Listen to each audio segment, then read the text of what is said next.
rame banget.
Foto dulu di sini ya.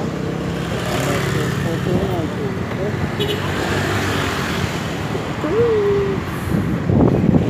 Panas. Panas sekali.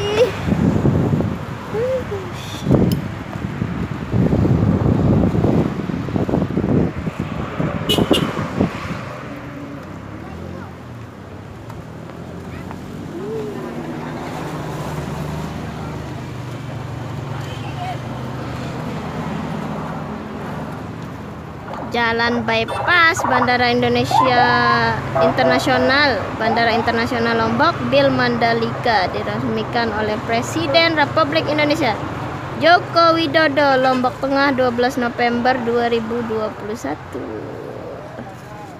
Hip.